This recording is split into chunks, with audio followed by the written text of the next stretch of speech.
The day was warm and sunny, with scarcely any breeze. He stood out of the sunshine in the cool shade of the trees. A dark, brown-eyed man, trim and athletic looking, well over 2 meters tall. The white people standing near him, to say the least, seemed small. The sad look of nostalgia was in his dark brown eyes. Perhaps his distant village in Sudan, he often visualized, as it was before the war began and he was forced to flee and arrive in this great country as a boat refugee. Good morning, East Africa. This is ArtFlakes. This time around with Felix behind the scene. And today, as you can see from the content of what the poem presented earlier, we're going to be focusing on the analytical contents of Sudanese literature. And with me today, I've got my last guest, Osabo Umar, who will be going deeply into the exploration of only 2 aspects of the genres of literature, the prose and poetry. We can't talk about these 2 countries, the Southern Sudan and the Republic of Sudan, without going deeply into these 2 parts. Don't go away. Welcome once again to ArtFlakes, a show where we talk about everything that has to do with literature, and creativity, not only literature, creativity generally. Today, as we promised you in the previous episode, that we'll be exploring the Sudanese literature. So I'm with the same guest that we had last week, Mr. Umar Osabo. Thank you so much for joining us today. Yeah, good morning. Good morning. Yes. I hope you're fully set to now make it hotter than the way you did in the previous show. Because Sure. as we have said, we say that Sudan is very hot nowadays. It's very hot. Politically hot. Yes. Socio-culturally hot. And even literally hot too. Yeah. So today we're going to be looking at only 2 parts of 2 genres of literature. Okay. The poetry and the prose. But we're going to start with the last one. Okay. That is the prose. Okay. And we're going to focus on only 2 of their writers. Okay. One of them is Jamal Magub, Traveling with the Jinn. Okay. And the other one is Tayyib Saleh. All right, that is season of migration to the north. Yeah. So we're going to start with the second one again. I love getting it from the back and to the front that way. So today we'll be looking at, we're going to start with Tayyib Saleh's work. Okay. So season of migration to the north. Yeah. So what can you say generally about this work and the writer himself? Well, firstly, I would like to say Season of Migration to the North is a very wonderful novel. Mm-hmm. It has received so many accolades from Europe, mm-hmm. America, and Arab world. Yeah. For instance, the Damascus Literary Icon or Association in 2001 considered Season of Tayyib Saleh's Season of Migration to the North as one of the most important literary work of the Arab literature in the 20th century. Okay. It is a work that is seen as a link between Africa and the Western world. Okay. And is a counter narrative to Joseph Conrad's Heart of Darkness. Heart of Darkness. Well, the story started in the village, in Sudanese village of Wad Hamid by a PhD graduate who just completed his PhD thesis in the West, and he returned to his village of Wad Hamid in Sudan. The narrative or the persona is an unidentified persona, that is the narrator of the story is unidentified to an unspecific or unidentified audience as well. As he was telling the beautiful story, along the line he ran into one person who he saw as a drunk or as somebody who has little or nothing to contribute to the society, by name Mustafa Said. Okay. So, but one thing led to another, and he had Mustafa Said reciting a very beautiful poem with Queen's English, the accent and everything. So he began to inquire further who this Mustafa Said is on. So Mustafa now started narrating his history, that his school also in England, and while he was in England, he's this kind of he has this aura of his manners, the way he presents himself, the way he talks, the way he dresses is so appealing, is so suiting to the English women fantasy of Orientalist fantasy. So he had a number of relationships, up to 3. But the unfortunate thing is that each of the relationship always end up in chaos, and to the extent that the 3 women died in the process, and even the last one he got married to, he killed her. So when he killed her, he has to face the music, he has to face the law of England. So he was sentenced to death. So along the line, before he could be sentenced to death, he ended his journey into the River Nile. So meanwhile, his wife, Husna, she was like worried about what has happened to her husband. Meanwhile, her relations were like wanting her to go and get married. They want her to remarry, but she, on her part, she doesn't want to remarry. So they force her into marrying somebody who she does not like, by name What Rise. Husna was married to Hosraid, and she never liked him. Because she never liked him, she never went in with him. So when Raid tried to consummate the marriage forcefully, so she killed herself. So she killed the new husband, Raid, first, and later she also killed herself. So nobody attended their funeral ceremony or stuff like that. So the story now, the unidentified narrator now came back to complete the story, and this time around, in the last part of the novel, for instance, we saw the narrator in River Nile, where he was yelling for help. Help me, help me, help me.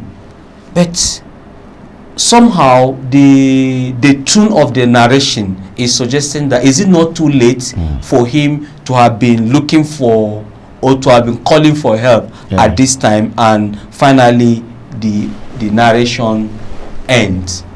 So this is in a nutshell, this can be seen as a brief plot summary of Said Talib's Season of Migration to the North. All right, let's look at this beyond the text now. Yes. Now related to the history of Sudan. Look at it in terms of, because literature, most African literature, focus more on their colonial, the pre-colonial, colonial, and neo-colonial experience, apart from Ethiopia. That has nothing to do with colonial experience. So other African countries, one way or the other, they have something in common with the West. So how can you relate this? Because you are talking about studying in the West, coming back home, not appearing properly like a normal person, and having the tongue of the West. What can you say generally about this? Well, generally, the protagonist, Mustafa Said, is seen as a product of colonialism. Not just a product of colonialism, but somehow, to some extent, he is anti-culture of the Sudanese people. So the novel is a kind of link between the West Africa or Sudan to the Western world, You mean the East Africa, not Yeah. West Africa? So the East Africa, I Yeah. mean East Africa Yeah. is a kind of a connection, trying Okay. to link East Africa, Sudan Yeah. to the Western world, Yeah. using the main protagonist, Mustafa Said, Yeah. as a mouthpiece Yeah. to tell his story. Because Mustafa Said has lived in the West and he has returned he returned not the way people expected him to return. Yeah. Because on a good day, if you go abroad, you study abroad, Yeah. everyone in the community will be expecting the best from you, Yeah. coming back to contribute to Yeah. the society. But Yeah. the opposite was what the people were seeing or have seen from Mustafa Said. So, to look at this text beyond Just the story itself. beyond the story itself, Yeah. it is telling us that there is a lot about Africa, or there is a lot about Sudan, because in Sudan the history and the manner or the culture of the people does not tolerate the kind of thing they experience from Mustafa. Ordinarily, if Mustafa was or has been in Sudan all his life, Yeah. probably he wouldn't have involved himself with the kind of menace or rubbish or dirty activities that is engaging from one woman to another, Yeah. and almost all the relationship he had almost end in chaos. Probably he wouldn't have been involved in such kind of thing. And another link one would say, or another way to link the story to the narration of Joseph Conrad, the Heart of Darkness, Yeah. is in the area where he's saying, okay, I am not the same as the whites. I am not Othello. Even though I am Othello, I am yet to find my own root in this place. That is referring to the Western world. Yeah. So if really what the account of Joseph Conrad about Yeah. Africa, Yeah. if really is true, why is Mustafa Said, why did he come back the way he did? Yeah. If there is anything good in the Western world, Yeah. because he actually left Sudan as a good person, as a decent person. Yeah. So there is this huge expectation Yeah. on him that when he returns, he will bring back good thing to help to the development of his fatherland. But when he Yeah. came back, the opposite was seen about Okay. him altogether. So, and again, to look at the text beyond the narration, Yeah. is it looks at the conflict, the experience,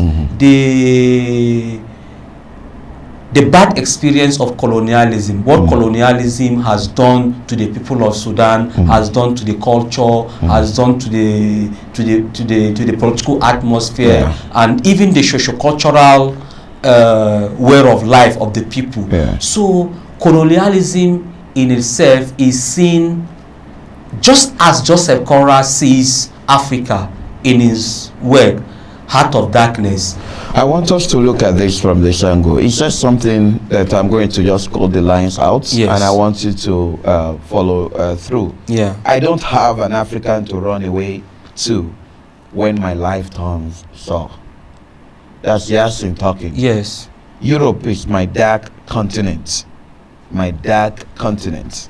Yes. And I'm searching for the heart of it. Yeah, this is from the devil of Travel with a Jinn. Yeah. This. We are coming back to that side. Okay. This is Because we have to. yes. Just Because suppose the actually, two texts together. what I feel about the two texts, Yeah. Traveling with the Jinn. You quoted one And side, that's yes, why I quoted yes, the other side. Travel with the Jinn, Yeah. as well as Season of Migration to Yeah. the North. They are narrative that are both narratives Yeah. are trying to prove to other part of the world that Africa is not what Joseph Cora or some part of the Western world writers think. Africa is far, far, far better than what it is. Yeah. So, you know, like in Traveling of the Jinn, Yasin was traveling all from one part of Europe to another by road. Yeah. So he sees Europe. He has seen everything about Europe, and he's yet to discover the the heart of darkness, the paradisical, so-called dream. Yes, the so-called dream of the West, of the so-called dream of the West. He has not seen it. Yes, the parasitical setting of the West. So he's yet to see that. So it's a way of telling the way the West that what you feel about yourself, the superiority complex you have about yourself and the way you feel about Africa is not correct. It's not something that people should believe, because African in so many ways are much more better than the English or the West. So in that context, that is what he's trying to tell his reader. But somehow in the novel, the West have this way of defamiliarizing what is truth. They have a way of making you see what is black, white, pink, red, and so on and so forth. So, but he has traveled all over European countries by road, and he has seen it all, and he has seen that Europe is even more darker than Africa, but is yet to see the real darkest part of the European countries. So I think that is why he's talking. I say I'm Othello, but I'm not the real Othello, because Othello is a lie. And stuff like that, when you read the novel, you are going to see. Okay. Yes. So let's look at the second part that you have explored. You talk about Yasin, traveling along every part of Europe. The Amal Magub has tried in his exploration of his poem too. I mean, of his stories. What you find out is that these two texts, they still depict the fact that Sudanese are travelers. Sudanese are explorers. They explore every part of the globe. You know, but despite that, we can say that whether east or west, home is the best. Yes, home is the best. According to the narrative. The two narratives, yes. You know, because when you come back and you start messing up, it means that you have taken a culture that is bad from outside, and you are home. adulterating your society. Based on what you've already got from there. Yes. And the issue of not getting a woman married to another person without her consent, you know, is common, particularly in Arab world, the Asian world in particular, Arab Asian world. It is the family that unites people together. It is not most times love. That's why some of them, they elude their area, they move away with their lovers like that, just like Romeo and Juliet in William Shakespeare books. I mean, book titled The Romeo and Juliet. So that is what I found out there. From the part where you have the wife who was forced to get married to another person without her consent, and because of that, the marriage ended catastrophically. You know, so we can look at the culture too, the culture of the Sudanese from that angle. The Arab generally, because they are like African Arabs. That's what we can say, apart from Egyptians. If you are talking about Arabs who are black Africans, as the name implies, Bilad is Sudani, right? So what can you say about the culture of the Sudanese in the two texts? Yes, to talk about the culture, I need to digress a little, look at some principle that helps one or helps us to interpret culture. You see, there are some culture that can pass repugnancy tests, and there are some culture that cannot pass repugnancy tests. Repugnancy test is a test that is based on equity and good conscience. I think from my own point of view, and from what I have seen about the two novels, the culture of marriage, of bringing two people probably who never like each other, who were not in love, probably they don't even know each other, and this family and that family will come together and say, okay, we want Mr. A and B to get married. I think such culture is a barbaric culture. I think not just only the Sudanese people, most part of Africa have it. Even in my country, for instance, Nigeria, there is what we call marriage by photograph. The Igbo people do it. There's what we call forced marriage among the thief people of Benue State.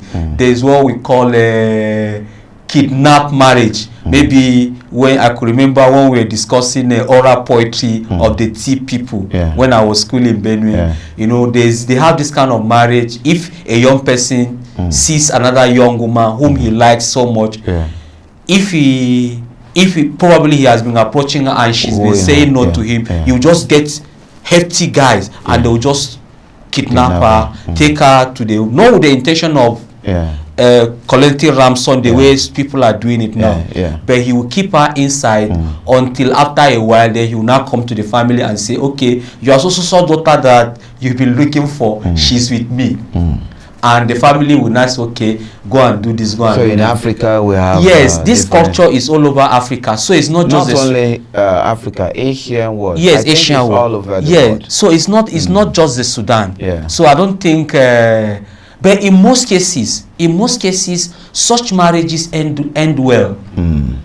Unlike today, you see a lot of love, and after 3 or 4 months in the marriage, you see them fighting and everybody is going his own way. So in Sudan, you are saying that, but I'm looking at, based on my experience as far as the Arab world is concerned, it is the family that determines who you are going to marry, particularly if you are a lady. Yes, I have answered that question. I say yes, it is so, and I've explained why it is so, and I even link it to what is happening in my country, trying to show all the viewers that it is not all the Sudanese people that practice this.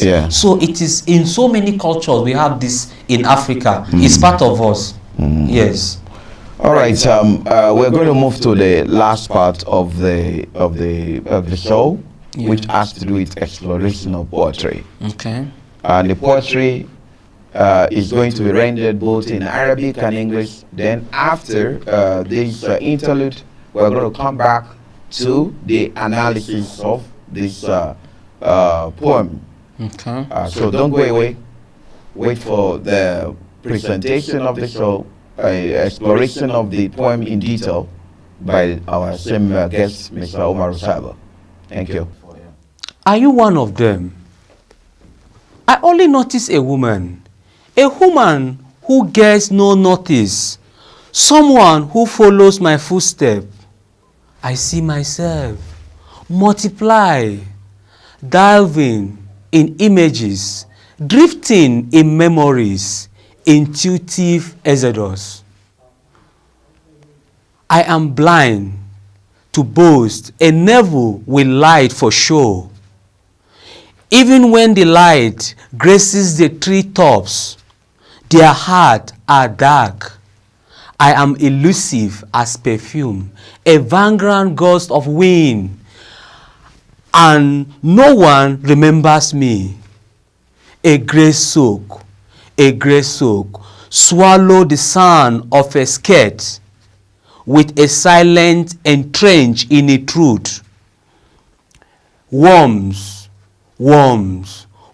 ignore a woman who burns her history while she is born anew.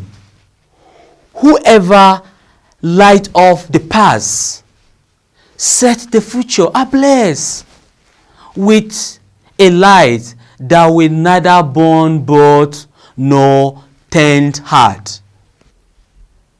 أأنت منهم؟ ليس كثيرا ما أهتم إلا بامرأة طعمها لا يكاد يرى، إلا بمن يتبع القدوة، إلا بنفسي أراني أتجزد في الأشياء، أروح بينها كالهائم في ذكرى، أقترب من حدس الخروج.